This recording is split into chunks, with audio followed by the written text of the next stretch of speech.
Yes, imbada zamugize umukire Mugishaja wo mu karere ka Burera aba umumiliyoneri cyangwa se umuherwe nyuma yo kugirirwa icyizere gitoya n'umuturanyi wiwe wari umugiriye icyizere akamuha imbada zitaregeze mu mbada 11 akazishyira mu ndobo akajya kuzicuruza ku muhanda. Iyi niyo nkuru tugiye kuganira kuri uyu munsi wacu wa none nyuma yuko abantu benshi bagenda basuzugura akazi cyangwa se abantu bagafata icyizere bagiye bagirirwa n'abantu bakagipfisha ubusa bagasanga nta kintu basiganye nta mafaranga basigaranye n'icyizere baragitakaje. Uyu munsi rero ni urugero rwiza cyangwa se ni igitekerezo cyiza cyangwa se ni inkuru nziza kuri iyi nkuru tugiye kumva kakanya kugira ngo uze kuyikurikira ukurikirane uburyo nawe wahinduka umiliyoneri mu gihe waba ukurikije ibi bintu byose. Mugishaja yavuze ko mu byo ukora byose n'ubu ugomba gucika intege utitaye ku bantu bagenda baguseka nyuma yuko abantu benshi tugenda dusuzugura akazi gakanikazi nakazi kabi kandi ntabwo uzika akazi kabi ariko kakugeza ahantu heza.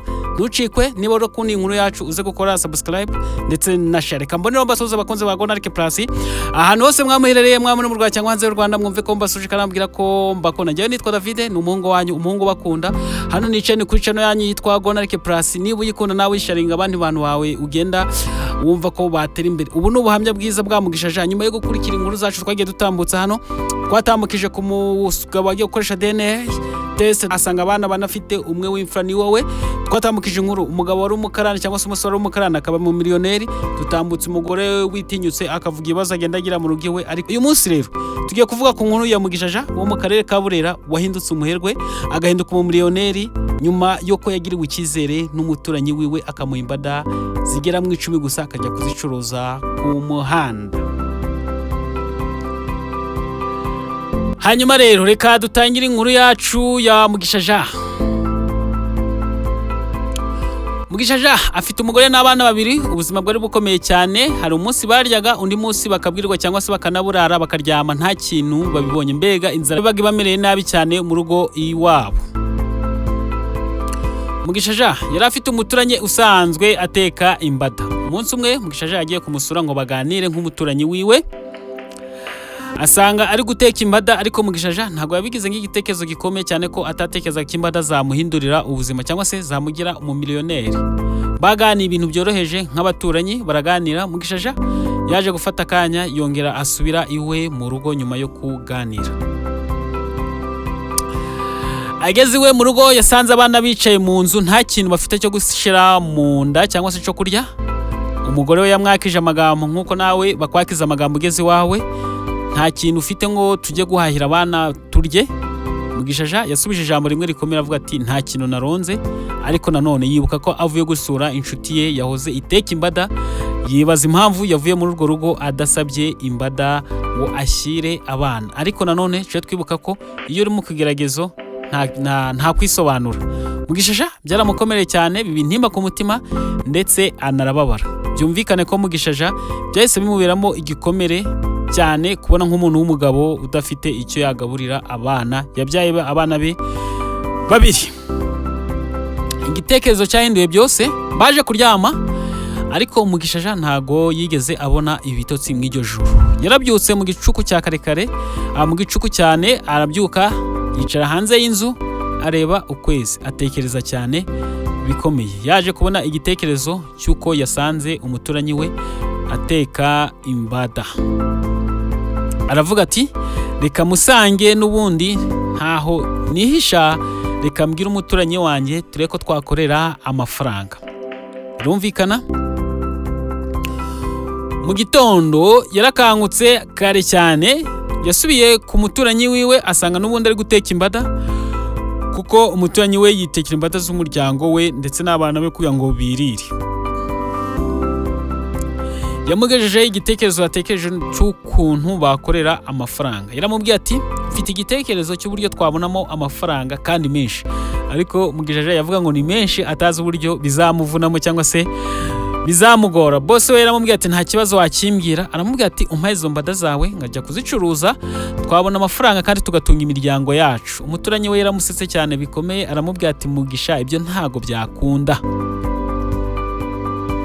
Mugisha ntago yacitse intege ahubwo yakomeje kumubwira uburyo yabonamo amafaranga cyangwa se akamwereka impamvu nyinshi zatuma izo mbada zibonekamo amafaranga. Umuturanyi we yatinze kubyumva ariko agira nyuma arabyumva. Mugisha ibyo byose yabikoraga umugore we atabizi. Mugisha bamuhaye imbada 10 gusa mu ndobo ngo ajye gucuruza. Yagiye gucuruza, abantu bamubonye bose baramuseka cyane, baravuga ati yasaze. Bamwibazaho bavuga ko yasaze, ko nta mugabo wo gucuruza imbada zitanuzuye indobo. Ese yabuze ibindi akora? Nawe ibye birayoberanye, biraducanze. Umuntu ufite amaboko n'umutwe muzima n'amaguru mazima yabuze ikindi akora. Ariko Mugisha yari afite ikibazo gikomeye kuko inzara iwe yari guca amano. Byari bikomeye cyane ko n'abana bari baburaye. Mugisha yagombaga kubikora uko byagenda kose. Abantu bakomeje kumuseka, ariko Mugisha ntago yigeze acika intege. Nawe niba udukurikiye, ntugacike intege mu bintu byose waba uri gucamo, cyane ko uba ufite intumbero. Ababa guseka ntago bazi impamvu uri gukora ibyo byose, ariko wowe uzi impamvu. Iyo uzi impamvu ukora ibyo byose, ntago uba ugomba gucika intege, ahubwo uba ugomba guhatana. Iyi nkuru nkiyumva ya Mugisha akimara kunyandikira akayimbwira, njyewe ubwanjye nagize igitekerezo, navuga ati ese burya nta kazi katageza umuntu ku nzozi ze, nta kazi katakugeza aho ushaka kugera, nta nzozi zawe zitakunda mu gihe ugifite umutima, ufite n'intego. Utazi ibyo akora, utazi ahajya, ntamenya n'ibyo akora. Yego. Ariko Mugisha ntago yigeze acika intege ngo yumve amajwi y'abo bantu bagenda bamuca intege. Yakomeje umurongo wo gucuruza imbada mu ndobo, aracuruza ku muhanda. Umunsi wa mbere yacuruje imbada 4, umunsi wa kabiri acuruza imbada 6. Aragenda asubira kwa boss we, aramubwira ati imbada nasoje kuzicuruza. Boss we aramubwira ati sawa ni byiza, ariko ure babonye inyungu nkeya. Boss we aravuga ati ayo ngayo yagumane, reka dukore izindi nyinshi twisumbuzeho ture ko twabona amafaranga menshi. Mu boss yari umuntu mwiza ku buryo yahisemo harira, aramubwira ati inyungu twabonye yigumana, ahubwo reka dushaka uburyo twakora izindi nyinshi tukareba uburyo twabona amafaranga menshi. Mu boss ndamushimye. Nawe ni ufite abantu nk'aba ngaho nk'uyu mu boss wafashije Mugisha, nawe abo bantu bakomereho. Hari abantu muri iyi si baba gifite amatwi mazima cyangwa se ibitekerezo bizima byo kuba bafasha abandi bantu, ariko nanone ntekereza ko ibyo bintu atapfa kubyikoresha, ahubwo Imana yonyine niyo ifasha kugutabara cyangwa se ikagenda ikamukoreramo, cyane ko Imana ikora mu bantu. Ibisubizo byawe nibijya kuza bizazira mu bantu, ariko nanone izakoresha abantu, ntago bizava mu kirere ngo bize kukugwira cyangwa se bize kukugwaho. Ariko intambwe yarakomeje, bakora izindi nyinshi, ndetse bagura indobo bazamuraho imbada kuzo bakoraga ku munsi. Kwihangana Mugisha yarabikomeje, ariko nanone agasuzuguro ke cyangwa se agasuzuguro bakomeje kumusuzugura ntago kabuze. Nyuma y'amezi 3 Mugisha yakomeje kugenda acuruza imbada mu ndobo, ariko n'amafaranga makeya agenda aboneka. Umugore we nawe yaje kubimenya, abyibazaho cyane, ajya kuva muri kayitse kuntu bavugaga Mugisha nawe ashaka gucika intege. Mugisha ageze mu rugo, umugore we yarabimubajije. Mugisha aramusobanura, amubwira ati nikiye kindi nakora kandi narageze mu rugo ngasanga abana bagiye kuburara, ni gute amahirwe mato nabonye ntayabyaza umusaruro. Umugore yaje gutinda kubyumva, ariko nawe arabyumva, amushyigikira mu kazi, nawe agatangira kumushakira abakiriya bagura imbada. Mbega byiza cyane. Inkuru numva nyikunze cyane, ku bantu nanjye bumva baryohewe nkanjye, mukomeze mu like kuko iyi nkuru tugiye gukomeza kuyisoma. Umugore yakomeje kumushyigikira. Umunsi umwe umusaza aramwitegereje, aramubwira ati mwana wanjye, abantu baraguseka uyu munsi ariko ejo bazagushaka. Mwana wanjye, abantu baraguseka uyu munsi ariko ejo bazagushaka. Numva nishimye cyane kubwo kugenda Mugisha atera intambwe nta gusubira inyuma, nubwo numva inyungu nyinshi zagiye ziva, ariko naho turaza kuhagera.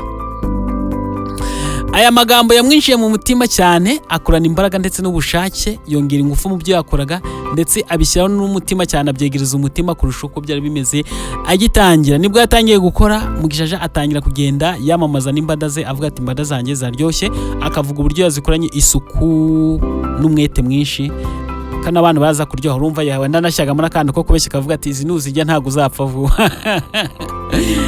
Yes, turakomeje. Mugisha yatangiye kuzigama amafaranga makeya yabonye, aza no gusezera kuri wa muturanyi we, atangira kwikorera. Yes, yaje gusezera ku muturanyi wiwe, atangira kwikorera, ndetse yanarasevinze n'amafaranga makeya. Intambwe nshyashya ya Mugisha Jean. Nyuma y'umwaka umwe rero uko byaje guhinduka byose, niho tugiye gukomeza nyuma y'umwaka umwe ukuntu ibintu byose byaje guhinduka. Nyuma y'umwaka umwe Mugisha Jean, yes, niho tugiye gukomereza uko byaje guhinduka. Mugisha Jean ntiyari agikoresha indobo gusa, yari yaramaze kugura akameza gatoya ku isoko. Abantu bazi amasoko yo mu cyaro, hari ukuntu ugenda ukagura akameza ugaterekaho utuntu, ukagenda ushyiraho utuntu twawe ukaducuruza ko nanone dufite isuku, ku buryo tuba dufite gahunda.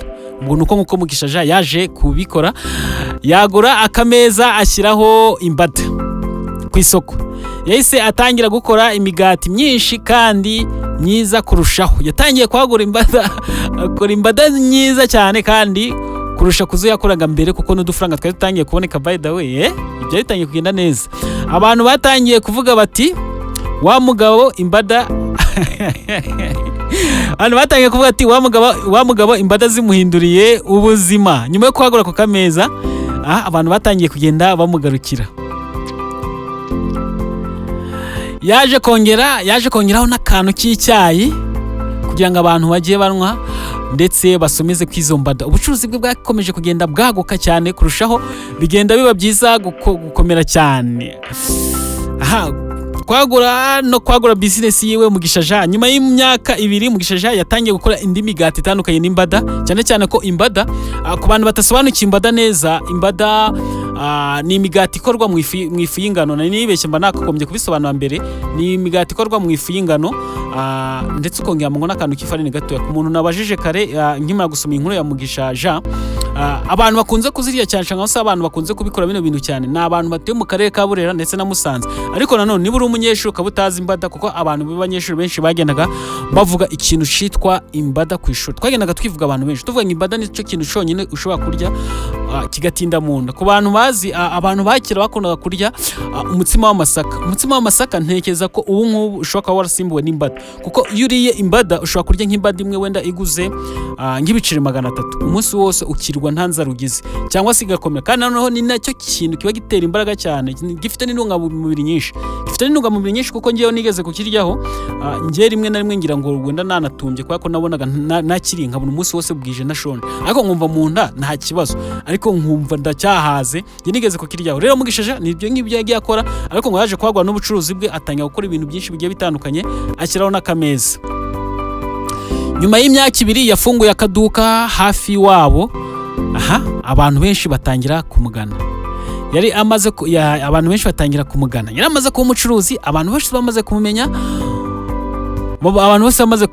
Mugisha Jean ntiyigeze yibagirwa aho yavuye. Birumvikana agiye gushimira boss we, areba n'abantu bake bagiye bamushyigikira bakanamuhahira, yagiye abashimira, anafata n'abantu ngo yafashe n'abandi bantu baho hafi, atangiye kugenda abaha akazi muri ka kaduka. Atangiye kugenda afungurwa kari kamaze gukomera. Yes, ihinduka rikomeye. Mugisha Jean yaje guhinduka bikomeye nyuma y'imyaka 5. Mugisha Jean yari amaze kuba umwe mu bacuruzi bakomeye cyane muri iryo soko ryaho hafi iwabo. Yari afite amaduka menshi aho hafi. Yaragutse cyane bikomeye, yafunguye amaduka menshi araguka hafi iwabo, ndetse akoresha abakozi 20, agura n'imodoka itwara imigati, ibicuruzwa bye. Birumvikana iyo umaze kwaguka, maze gura company, ugomba gushaka imodoka ikora delivery, itwara ibintu byawe ibyo wagiye ukora, ukagenda ubigeza ku bantu bagenda babikena cyangwa se ku bakonsoma bagenda babikeneye. Birumvikana ugomba kugira imodoka. Abantu bamwita umukire w'imbada. Bamwitira imbada ngo umukire wakijijwe n'imbada. Imbada zamuhindura ubuzima. Isomo rikomeye ku bantu Mugisha Jean yageneye abantu, anari naho nanjye nifuza ko uyu munsi uza kuba uri nawe, kugira ngo nawe wigiremo isomo rikomeye. Nanjye ubu ngubu nanjye ndiga, nawe wiga, kuko nta kintu tugomba guca amazi cyangwa se gucika intege cyangwa se gusubiza inyuma.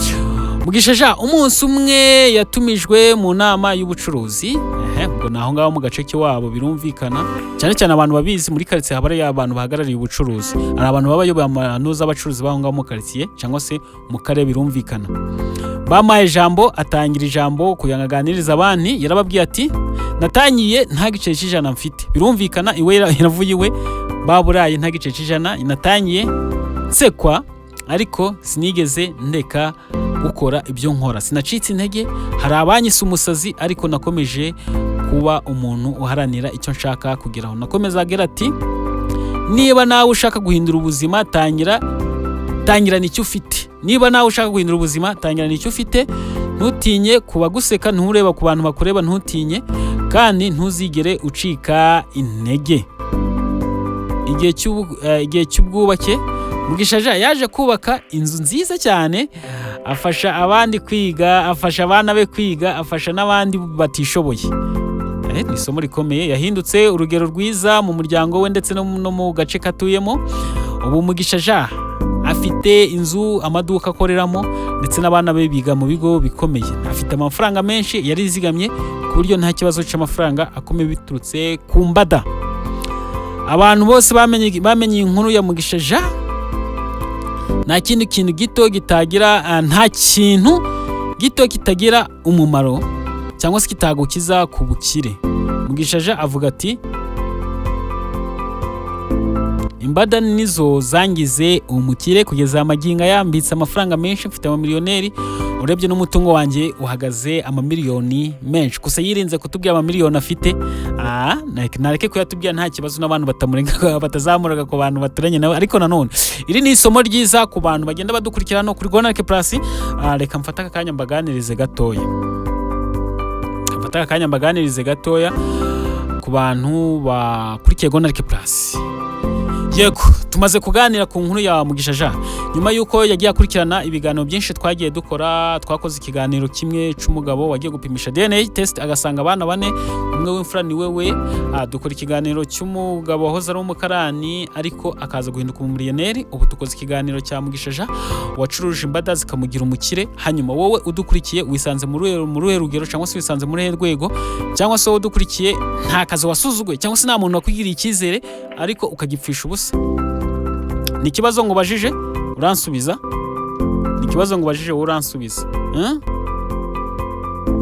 ni ikibazo. Nta muntu wakugiriye icyizere ariko ukagipfisha ubusa, ugasanga icyo cyizere ntacyo gifite, nta n'amafaranga ugifite, uyu munsi ukaba uhagaze nta kintu uriho. Ni ikibazo nkubajije nyuma yuko abantu benshi tumaze kubona ko tuje tugirirwa icyizere ko tukagipfisha ubusa.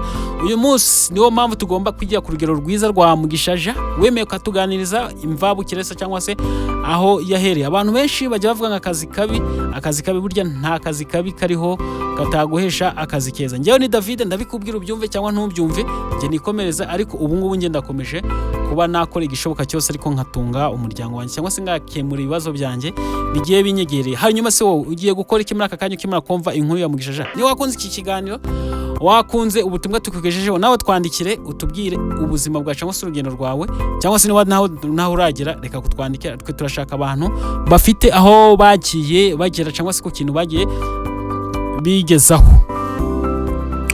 Turashaka abantu bafite ubuhamya bugiye butandukanye. Wowe icyo ukora ni kimwe, nimero yacu biri hasi, uragenda ukatwandikira ukatubwira ati David ubutaha uzatuganirize kuri iyi nkuru. N'abantu badukurikiye muzatubwira tese tuzihutisha inkuru zanyu. Dufite inkuru nyinshi zigiye zitandukanye. Dufite umuntu wabyaye bitinze, Imana yakoze imirimo n'ibitangaza, n'ubuhamya bwe nabwo tuzabukurikizaho. Hanyuma niki kintu twakurikizaho cyangwa se twakosora muri izi nkuru zacu tugenda dukora. Kora like, ukore comment, utubwire hasi. Ni wanadukunze ukore subscribe na sharing no ku bantu bawe ubona bagira icyo bagera. Cyane ko Mugisha Jean yadusangije ubutumwa bwe, nawe niwe ufite ubwawe uraza kudusangiza. Reka mbashimiye cyane ku mwanya wose mwaduhaye. Njyewe ndasoje nahanga nsoreje ikiganiro cyacu uyu munsi. Mukaya turaza gukomezaho ubundi buhamya. Reka mbabwira ati amahoro y'Imana akomeze kubarinda cyane. Murakoze.